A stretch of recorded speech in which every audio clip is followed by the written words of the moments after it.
Welcome to the workshop, Ask the Experts, Questions about Transplants Using Donor Cells or Allogeneic Transplants. My name is Lynn Spina, and I will be your moderator for this workshop.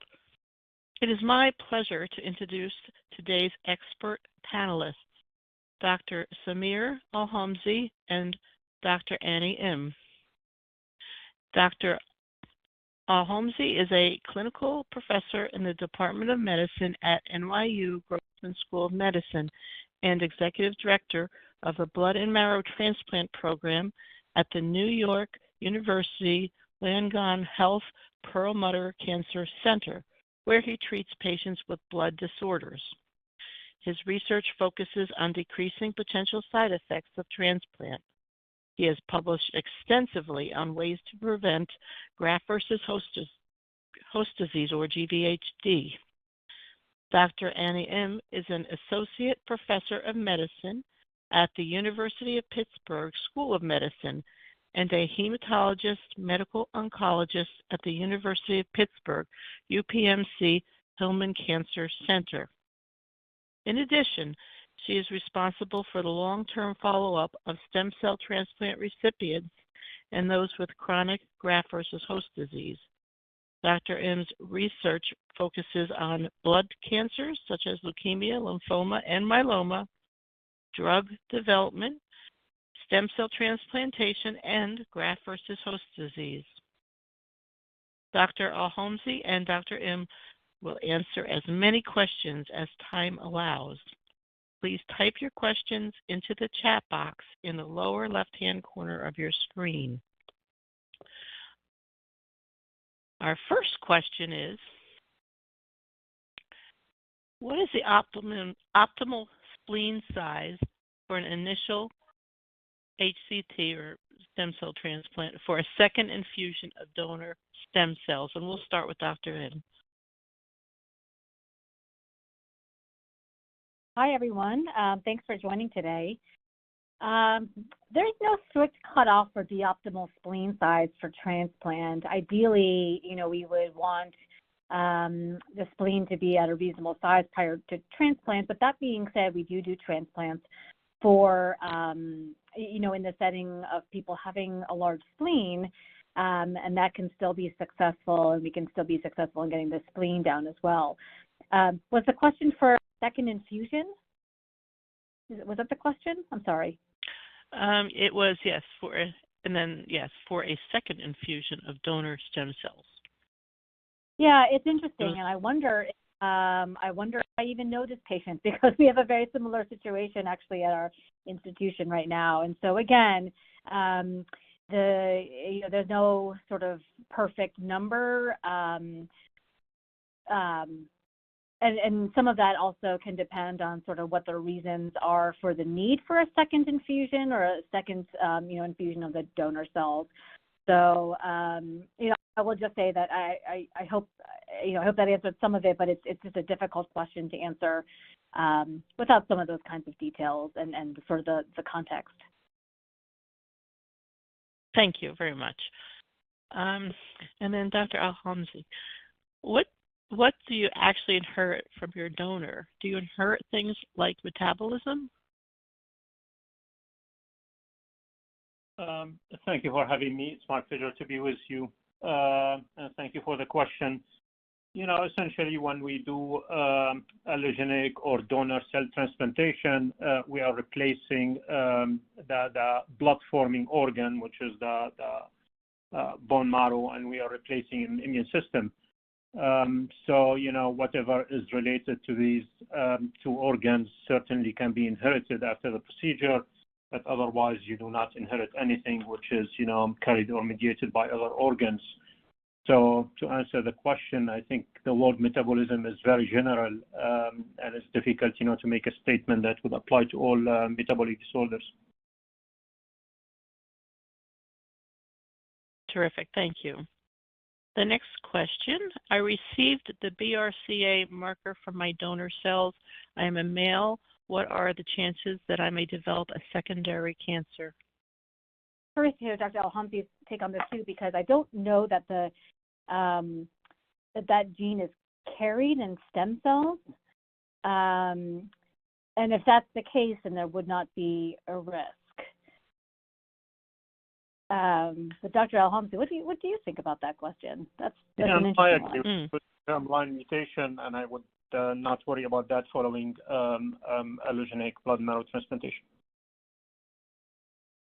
Okay, thank you both. Next question. I'm 20 years post-allo transplant for CML and have severe lung BO secondary to chronic GVHD. I have frequent episodes of worse than baseline shortness of breath. Are these episodes likely GVHD flares? And please define BO. BO is manifestation of chronic GVHD. It's an abbreviation for bronchiolitis obliterans, where essentially, the airways are sort of tight. The flares certainly, it's part of the natural history of the disease, and certainly there are episodes of improvement and worsening over time, depending, on the condition specifically and on the adjustments of immunosuppressive treatments. So if this question relates to, worsening and improvement, yes, this is typical of the history. But if we are talking about, transient, a day or two, or even, an hour or two changes in symptoms, it's unlikely. And it's critical that, your doctor makes sure that there is nothing else going on and not blame everything just on the BO. Thank you. Now, the next question relates to GVHD. I had my allo transplant in 2005. I have had virtually no GVHD. What is the percentage of transplant recipients having no GVHD? Yeah, so that's a good question. We think about 50% of people, may get, an acute GVHD, and similarly, the rates for chronic GVHD can vary because the definitions have varied for so long, but with sort of the strict criteria, we think about 40% in this day and age will develop a chronic GVHD, and so there are a percentage of people who may not develop any GVHD. If the transplant was back in 2005, I think there's a good chance that, that hopefully you are out of those woods in terms of a risk of chronic GVHD. Have you seen voice hoarseness with use of prednisone, Advair, acid reflux, GVHD? What treatments are helpful? Thank you. Again, the key is to figure out why there is hoarseness, and it's always easy to blame this on GVHD or on steroids. We know other things can be going on post-transplant, and it's critical to get appropriate assessment and examination, including, a direct views of the larynx to make sure there is nothing else going on. And depending on the etiology, treatments can be decided upon. Thank you. I'm looking for guidance in immunosuppression and normalizing. When taking meds like Jakafi and Rezurock, are there resources that grade risk, travel, family genetic, or family getting together? How about being with kids? Yeah, that's a great question. We always think about these treatments for GVHD as being immunosuppressive, and so, advise infectious precautions. I will say that the impact on the immune system of some of these newer agents is different than our older drugs because they're more specific to certain pathways in the immune system. And so likely not as immunosuppressive as what we think about it in the past, but I still advise all of my patients to still take the same the same infectious precautions, since that's not something we can necessarily quantify. That being said, I also think things like family get-togethers or seeing, if it's kids or grandkids or, friends and family, that's also really important. And so I think as long as people know not to, come to these events being sick, I, still think it's reasonable to wear a mask at these events, wash hands and those kinds of things. And I think that those things are okay while being on some of these newer agents for GVHD. So I don't think it needs to, it warrants, living in a bubble.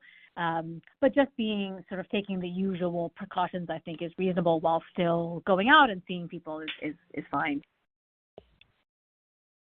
Thank you.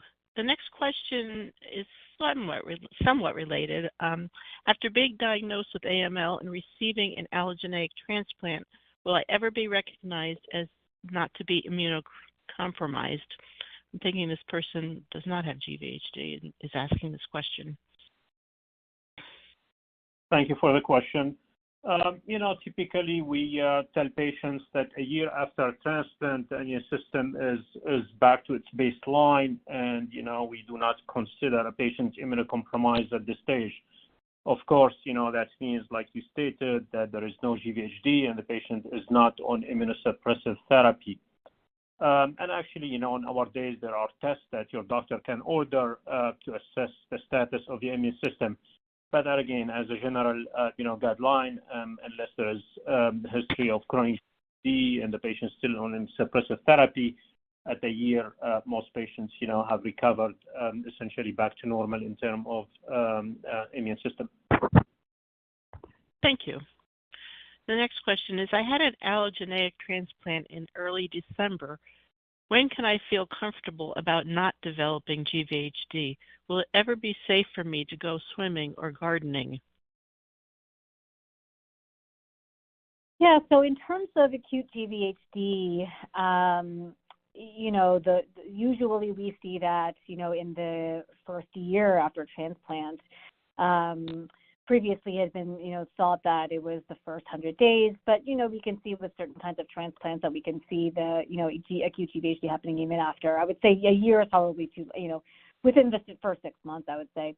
Chronic GVHD is a little bit different. On average, most of the people we see with chronic GVHD present within the first year, although it can be after that as well. And some of that has to do with how long someone's on immunosuppression and when that immunosuppression is tapered. I forget the second part of the question. Would they be able to get back to gardening and swimming? Oh, right, gardening. Right, sorry.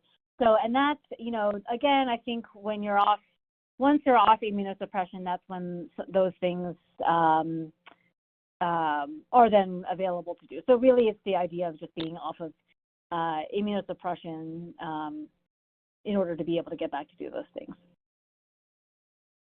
And Dr. M, why don't you finish with this sentence because it's related, and this person would like to know if there's anything they can do post-transplant to prevent GVHD in terms of diet or exercises.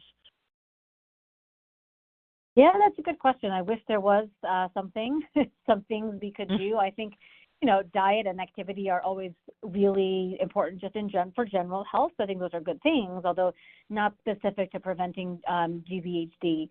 There are some things like, staying out of the sun. I mean, sun exposure can certainly increase your risk of developing like a skin GVHD, but other than that, there's not really much in terms of our specific prevention aside from, making sure to take your immunosuppressive drugs as instructed.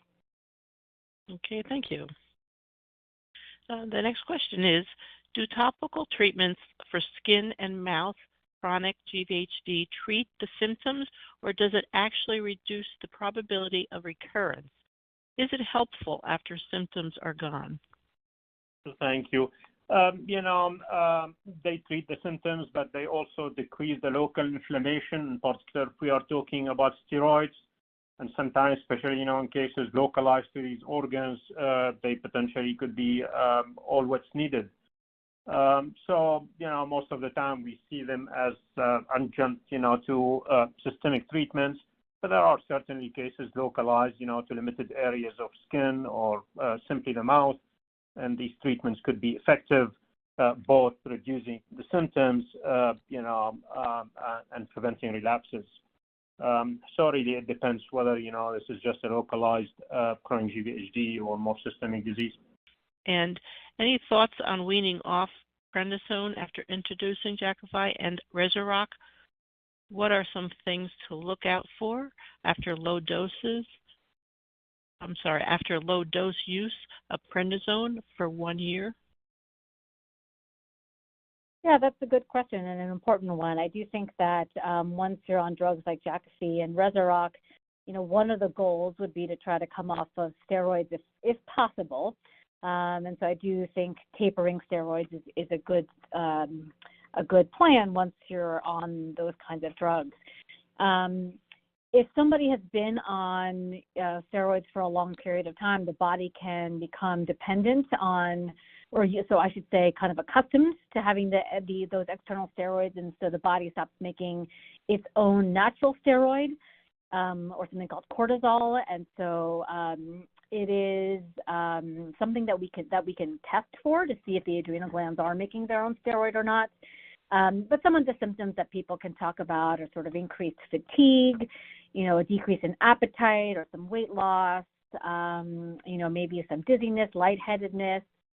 And sometimes we can see, a change in the labs as well. And so those are just some things to look out for when coming off of prednisone after being on for a long time. And again, that is something that we can test for when somebody is completely off of prednisone or off of steroids.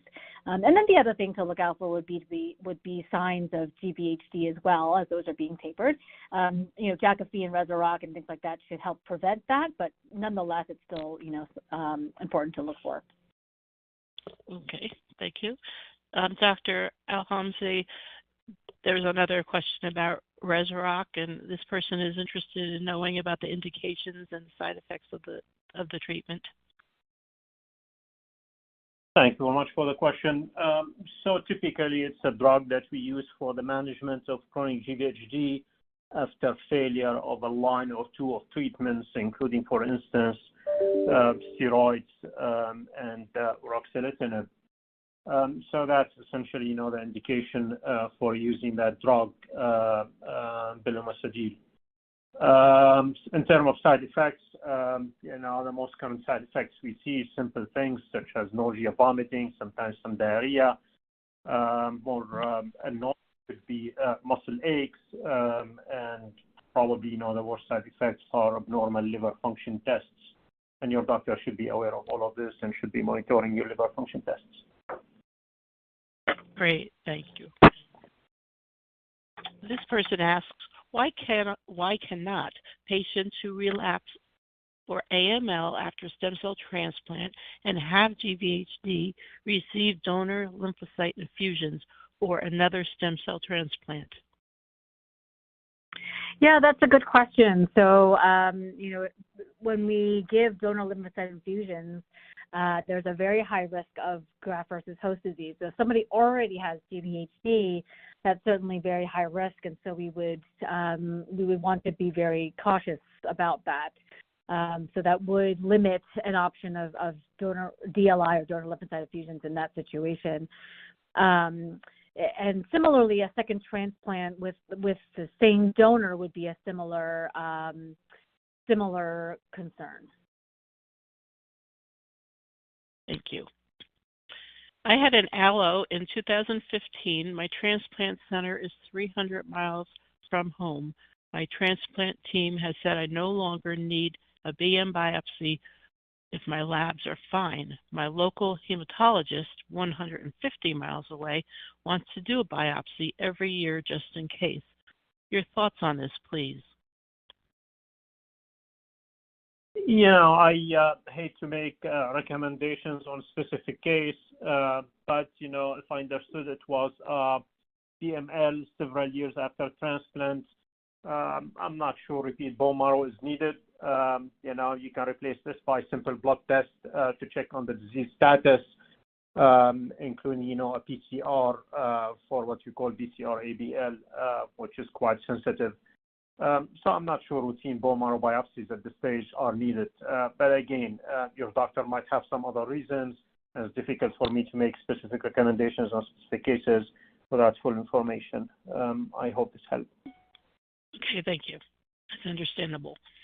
Have you seen increased creatinine with use of Rezurock or Jakafi?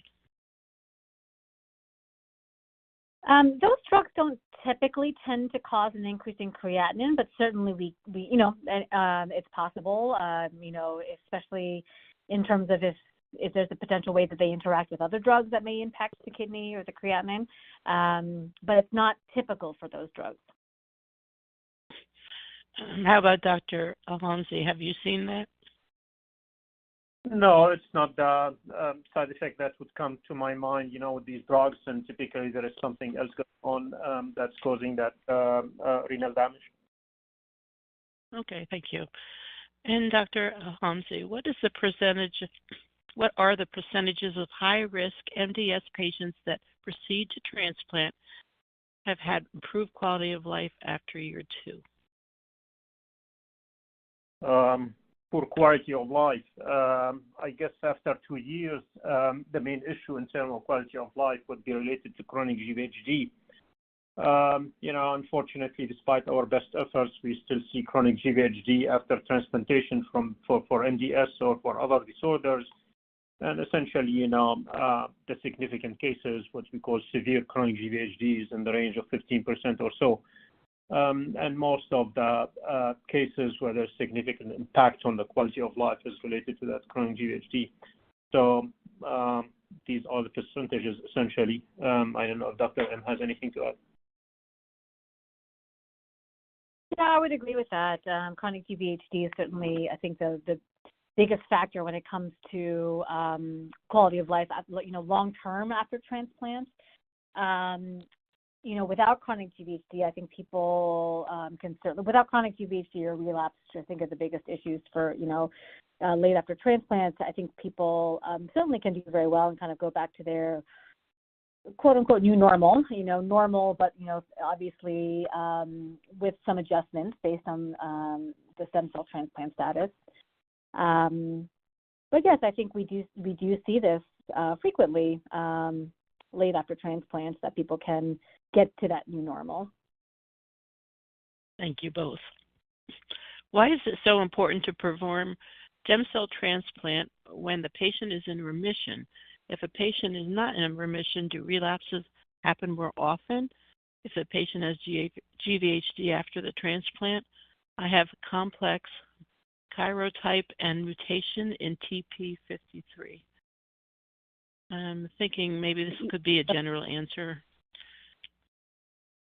Sure. Yeah, I think that, in terms of generally, we know that the risk of relapse of the underlying disease is higher if somebody goes into transplant with either kind of persistent disease in the bone marrow or even with some minimal residual disease, or what we call MRD. So there certainly is an increased risk of that. We know that through data. So that's why we really prefer for people to be in a remission prior to transplant. Okay, thank you. Dr. Al-Homsi, have you seen relationships between acid reflux and lung GVHD obstructive disease? Certainly if the patient is on steroids, we know that this could be a factor, but beyond that, no, not really. So it's essentially maybe, more side effects of the treatments than specifically, chronic GVHD of the lungs. Okay, thank you. The next question, I had an allogeneic transplant February 2021. I'm on tacrolimus for the third time due to GVHD. Is this common? How can I get off and stay off? What does this mean for the future? Yeah, certainly. I think if someone is experiencing GVHD, it's difficult to get off of immunosuppression. So acute GVHD, ultimately we hope to get people off, and then with chronic GVHD, it can take years. So that is, we do anticipate a long duration of treatment if it is chronic GVHD. So that's not unusual. The best way, in terms of tacrolimus specifically, there are other drugs if the issue is tolerating tacrolimus, which, some people can have trouble tolerating it for long term. And so there are other drugs, that, ones that we had mentioned earlier, such as Jakafi, for example, that can help people get off of steroids. Other drugs if that's helpful. But I will say that, again, for chronic GVHD, people can require, a long duration of immunosuppression, on average 2 to 3 years.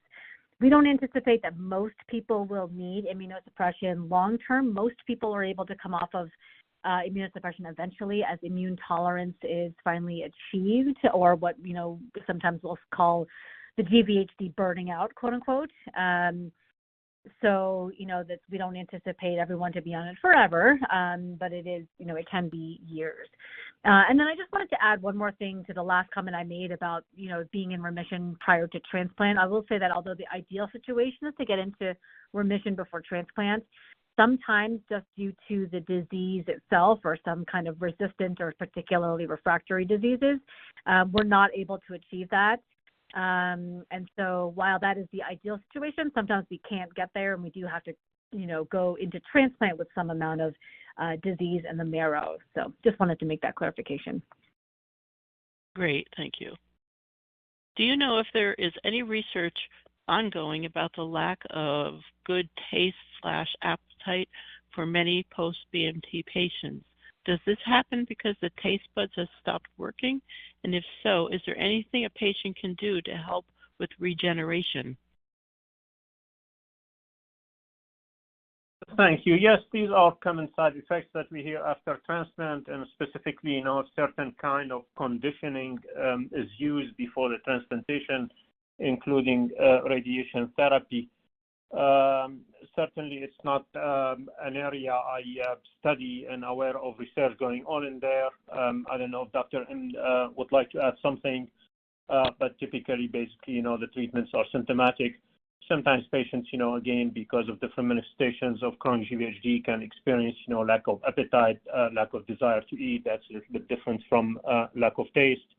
And the treatment of chronic GVHD would help. Again, I don't know if Dr. M would like to add anything.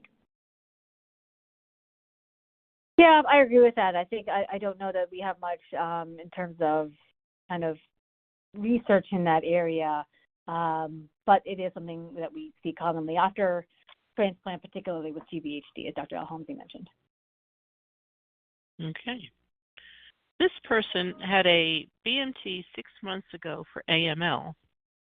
They have no GVHD, but had developed neuropathy in their feet 2 months ago, as well as joint muscle pains all over this person's body. Steroids have helped, but not with the neuropathy. Are those symptoms GVHD related, and what therapies have helped? In terms of some neurologic manifestations of GVHD, so including kind of unusual neuropathies and things like that, I will say that those are rare and a diagnosis of exclusion, meaning that it's important to make sure that there's no other factor that could be causing it before you would say it was GVHD. If a trial of steroids helped, the joint or muscle aches could be some mild chronic GVHD, and so steroids helped it. Potentially that goes along with that. But we would expect that if the neuropathy was GVHD as well, that steroids, typically would help with that. So I would maybe encourage looking for other potential causes, other medications, things like that, or even kind of sometimes it is things that that the person was exposed to previously, chemotherapy or things like that just kind of became exacerbated. So like I said, it's possible it's GVHD, but I would consider that a diagnosis of exclusion and look for other potential causes as well. Okay, thank you. This person asks, does the absence of chronic GVHD after BMT indicate a higher risk of relapse? Yes and no. We know that patients who develop chronic GVHD have lower risk of relapse, but it does not mean that, if you do not have chronic GVHD, that you are going to relapse. Many patients do not have chronic GVHD and do not relapse. Sometimes we say a little bit of GVHD is not a bad thing, but I don't want people, to translate this into, I must have GVHD in order to stay in remission.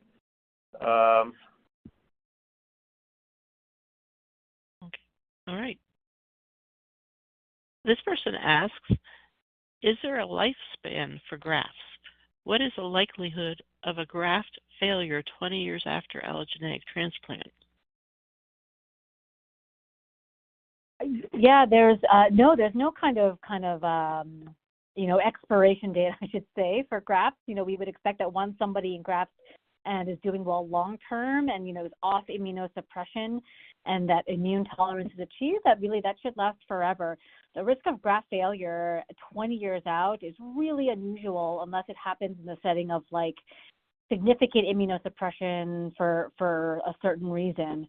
So no, I would anticipate if someone's 20 years out that graft should persist.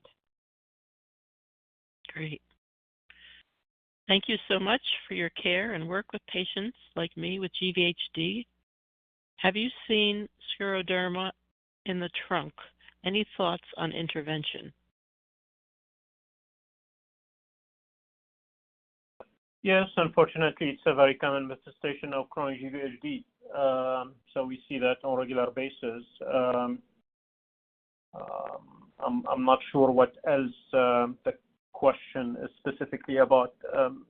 Again, it's a common manifestation of chronic GVHD. Just basically, is there anything that you would recommend they do, or maybe the type of doctor they see about it? No, it's a treatment of chronic GVHD in general, nothing specific about it. Yeah. The next question is, what is the status of developing blood biomarkers for diagnosing GVHD? Yeah, that's a good question. That's a hot topic. And I will say that it's further along for acute GVHD. It's not standard across the board. It's not that everybody uses them, but there are some established biomarkers that increase, that suggest a higher, the likelihood of acute GVHD. On the flip side, for chronic GVHD, that is certainly a goal, but it's farther behind in terms of actual development of specific markers. Okay, I'm going to lump a few questions together, Dr. Al-Homsi. Several people are asking about lung GVHD and with specifics. And although it's hard to answer specific cases, I'm wondering if you can say something in general about like drugs for lung GVHD and some maybe suggestions as to where to turn or questions to ask their doctors. Thank you. So it's not an uncommon manifestation of chronic GVHD. We see that on a regular basis. Is there any treatment that's specific to lung GVHD as opposed, let's say, to skin GVHD or liver GVHD? I'm not sure this is the case. Sometimes we see in some studies that, a specific organ responds better than another organ. But for lung GVHD, it's typically, the treatments that we use in general chronic GVHD, starting with steroids, followed by the other medications such as ruxolitinib, ibrutinib, belimumab. These are the drugs that we use on a regular basis. Sometimes adjuvant therapies, could be of some use. This is a little bit area of debate, including things like inhalers and azithromycin and so on.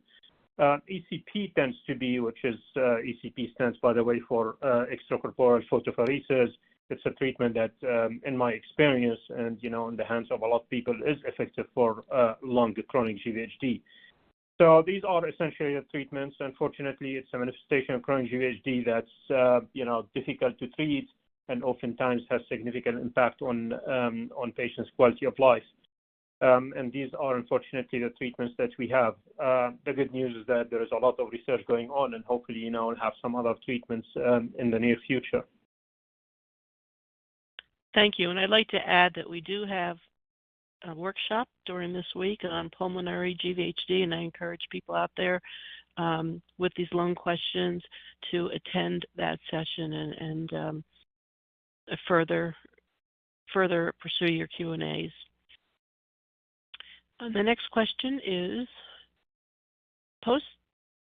this person is post-transplant day, 130 T cells, 35% host and 65% donor myeloid myeloid cells, 100% donor. Is this of a concern that engraftment might not take place? So can you repeat that one more time? Yeah. Just so I get the Post-transplant day is plus 130 T cells, 35% host, and 65% donor myeloid cells. And then myeloid cells, 100% donor. So they are concerned that the engraftment might not take place. No, I mean, the fact that the stem cells are 100% is great. And then, in terms of the T cells, sounds like most of it is donor, not all, but a good percentage. And so, it's tricky in this situation, and it sounds like maybe a good discussion for the patient's physician. But, if they're still on immunosuppression, that can also change. That can, getting off of immunosuppression can kind of allow the T cells to fully engraft. And so it's a little bit of a sort of specific situation. But I will say that still, that is still relatively early, and it sounds like most of the cells are donors, and so that's reassuring. Thank you.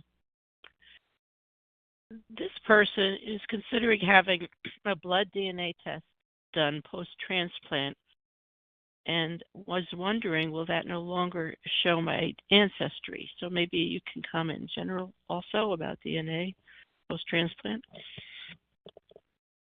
So the DNA that changes after allogeneic transplant is essentially, the blood and marrow.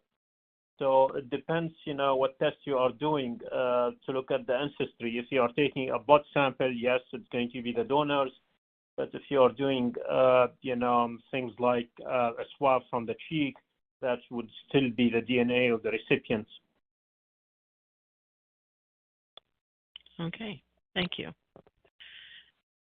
I had an allogeneic transplant in 2019 for MDS. Can I harvest my cells after transplant and save them for a potential future transplant? So that sounds like a nice idea, although that is not sort of warranted in this situation. Ideally, this person will never need another transplant. If they did, I would say that it's not. You wouldn't harvest, or you wouldn't use these cells again necessarily. So basically, no need to do that. Okay. Here's a question. The Survivor program at their transplant center allows them to see nurses, not doctors. Is this common? Is it safe? Yeah, that's not unusual, and it is safe. They are typically nurses trained specifically to take care of patients after allotransplant in terms of survivorship. So that's certainly, a common practice. And like I always say, although you're seeing a nurse, I'm sure the nurses are always backed up by nurse practitioners or physicians as needed. So I wouldn't worry about it, and I would, trust that system. Okay. Yeah, I'll jump in and just say that our survivorship program is run by, while I oversee it, our nurse practitioner who has, I think, 30 plus years of transplant experience is amazing, and she sees all the patients, and she's amazing. So I think there's not and if there's anything that she's unsure of, she talks to me. So, just want to back that up. Great, thank you. This person says that they're a 50-year-old man and had an allo transplant in 1999. He's lived with chronic pain for a couple of decades, and his doctors have labeled it chemo and radiation-induced peripheral neuropathy. Hands and feet and legs below the knees and arms below the elbows are affected, and he's seen pain specialists and been to a pain clinic, and everything's getting progressively worse over the years. Gabapentin and marijuana are no longer controlling it. Is there any research being conducted on chemo and radiation-induced peripheral neuropathy in long-term BMT survivors? And I suspect he's not alone in this sort of situation. Yeah, I'm so sorry. That sounds like a really difficult situation and very tough to treat, tough to deal with on a day-to-day basis, I'm sure. Unfortunately, there's not great research or knowledge in this area. I would sort of rely on the pain clinic for thoughts or recommendations. From a pain control point of view, I don't know if steroids hadn't been attempted in the past. That's something that could be attempted, although that's not a long-term solution. That's sort of just for like short-term relief potentially. But yeah, unfortunately, there's not great specific treatments for this. It would be sort of the general treatments we have for neuropathy and for pain control. The next question is, 6 months post-allo transplant with no current GVHD, when would you recommend starting to decrease the tacrolimus 3 milligrams BID and sacrolimus 3 milligrams daily? At what rate, frequency, and amount would you decrease? Thank you. This is really regimen and center specific. Different centers do different things, and depending if they are using other medications also. It seems like the patient is on tacrolimus and sirolimus. In general, I would say that over the last few years, we have been more aggressive, trying to taper earlier than later. But again, different centers do different things. It depends on the disease, on the risk of relapse. It depends on the type of donor and the risk of GVHD. So it's really, very difficult to give an answer that would apply to all cases. But 6 months is common point to start decreasing. And like I said, we have become in recent times more aggressive getting rid of these drugs earlier than later. But again, your doctor should be able to answer that based on a number of factors: the type of disease, risk of relapse, and the type of donor, and the risk of GVHD. This person asks, what GVHD symptoms require hospitalization? Dr. M? Well, I would say that it's sort of anything that would sort of warrant hospitalization in general. And so usually chronic GVHD is something that we manage outpatient. But, if there, anything that sort of requires more acute care, I guess some of the instances of that I've seen, if there's really severe sort of, pain from some issues, if there's decreased nutrition and oral intake from some of the symptoms, and sometimes we admit people for sort of the nutrition aspect or kind of enhancing, trying to get them ways to get nutrition. I've seen people admitted for some complications of chronic GVHD, so more so like infectious issues, fever, things like that. But again, typically this is mostly outpatient.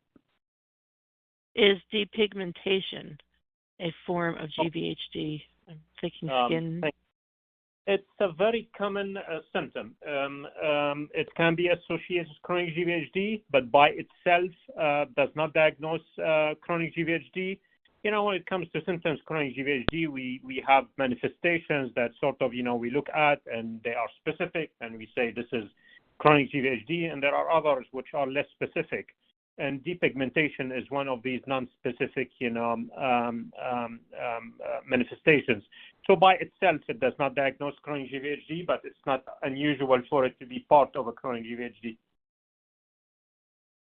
Okay, thank you. Next person asks, is there anything we can do to prevent a second cancer? I would say the best way of preventing is the screening that is recommended. Most of the cancers, we recommend general health screening. People forget about the usual things like mammograms, colonoscopies, and things like that. The two types of cancers that have an increased risk after transplant are skin cancers and oral cancers. And so I always talk to people about sun protection, skin protection towards the sun, anything outside. and then seeing a dermatologist yearly, and then similarly having regular dental visits to make sure someone's looking at the oral mucosa regularly. But other than that, like I said, it's really, just the usual screening recommendations. Thank you. This next question relates to relapse. And what is the most crucial thing to avoid relapse after a transplant for adverse prognosis AML? And I'm thinking it would be good to, also answer that in general terms. Sure. Relapse depends on a number of things, and that starts from before the transplant, the kind of treatment received to put the patient in remission before transplant. I think we discussed earlier how the risk of the relapse is lower if you achieve, a deep remission before transplant. To continue with this, the type of conditioning regimen, the type of GVHD prevention, the type of donor, all of these are factors that would play an important role when it comes to risk of relapse. And I would say beyond that, after transplant, the most important thing is sort of monitoring the patients very carefully and pick up relapse very early. Because we do know after transplant, if you diagnose the relapse very early, sometimes simple maneuvers, such as withdrawing the immunosuppressants or giving a boost of donor cells could be enough. If the disease is more advanced now, it becomes more difficult. So monitoring patients carefully with, detecting early relapse in mind is very important after transplant. And I sort of touch base to this, like I said earlier, withdrawing immunosuppression early might be, a good way to avoid relapse, at least in certain disorders. So these are typically, things that we pay attention to prevent really relapse after transplantation. Thank you. The next question is about platelets. Do platelets in allotransplant patients function normally, or do you see normal platelet counts that are not functioning properly? I would say that, normally we would expect normal platelet function. That being said, if there's an underlying condition that would, lead to the platelets not functioning properly, that could affect that. But otherwise, we would expect normal platelet function. But, in the cases of things like, renal dysfunction and other medical issues where there is sort of expected renal dysfunction, platelet dysfunction, then maybe not. So it would have to, we would have to be in a setting of some other underlying medical issue going on, or medication. I do have two questions about second infusion of donor stem cells. Is there something in general that can be said about that? If not, we'll move on. Second infusion is typically used, it depends what type of infusion. Sometimes we infuse what we call, stem cells or CD34 cells. That's typically, used in case of poor graft function or graft failure. There is what we call donor lymphocyte infusion, i.e. we infuse lymphocytes from the donor. That's typically, for treatment of disease progression. So it depends really what the second infusion is for. And the decision is based on the indication and the reason why you are doing this infusion. And sometimes we take things into account like the chimerism that we heard about earlier during the talk. So these are the two types of infusions I can think of. Thank you. Would a patient need to have a bone marrow biopsy to see if or confirm that there is a relapse post-transplant? If so, bone marrow biopsies should be done on a regular basis? Yeah, certainly that's where we would find relapse if it occurred. So, I'm imagining institutions are different about when they do the post-transplant biopsies. We do them at day 30, plus minus 6 months, and then definitely at 1 year as well. Other than that, we do them if something warrants, a reason to be concerned or a reason to look based on the labs or the blood counts. But we don't typically do it more frequently than that. Thank you. This person has a dental question. Is a regular dentist adequate for screening for mouth issues when there is dry mouth, or do they need to see an oral pathologist, or can you recommend some other type of specialists? You know, we always encourage people to see people with or specialists with experience in chronic GVHD. That's the ideal. Having said that, I assume most general dentists should be able, you know, to detect these manifestations. But like most centers, we do work with specialists with special interest on chronic GVHD and prefer that because, like everything else, the more you do of something, the better you become at.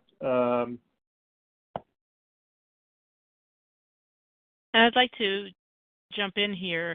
BMT Infonet has a directory of GVHD specialists that we have vetted across the United States, and I would encourage you to see what dentists are in this directory, and you can find it by going to bmtinfonet.org, and then there is a tab that is a drop-down for directories, and that would be a good way to start if you are looking for a dentist who knows about GVHD or, in general, any GVHD specialists.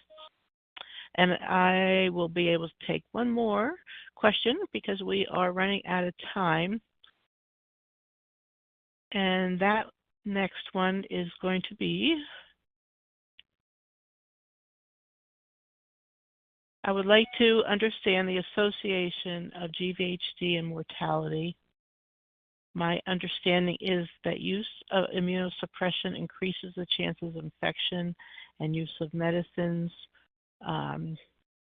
with possible side effects of heart disease, diabetes, etc. Is this correct? What about mortality with lung GVHD?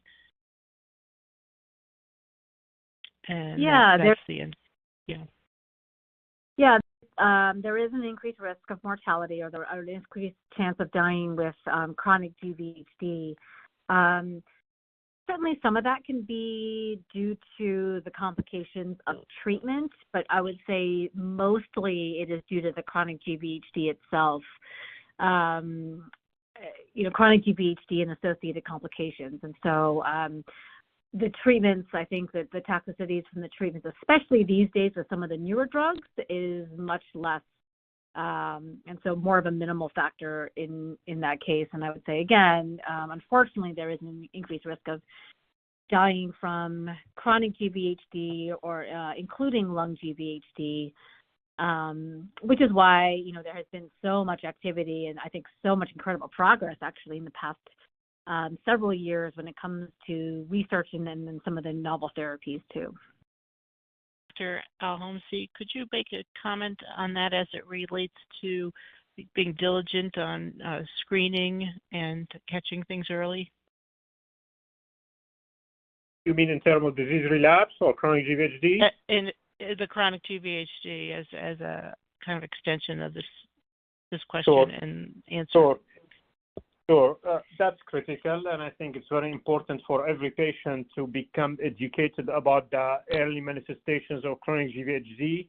And it's critical to see patients on a regular basis by a provider who is able to establish diagnosis of chronic GVHD, as opposed to acute GVHD. Chronic GVHD sort of, as indicated by the name, it sort of starts slowly, progresses slowly, and sometimes things can be well advanced before diagnosis is made. So it's critical that patients bring to the attention to physicians any symptoms that might be associated with chronic GVHD, as minimal as they might think they are. And I think there are tons of resources around, and I'm sure, their transplantation center would provide them with materials to make sure they are very familiar with the early manifestations of chronic GVHD.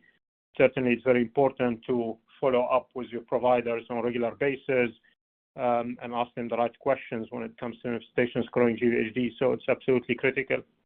And many times, if you diagnose early, treated early, reversible, but sometimes you get to a point where you have fixed, lesions, they become more difficult to reverse. So yes, absolutely, early detection is a critical, and I think both patients and providers have a role to play there.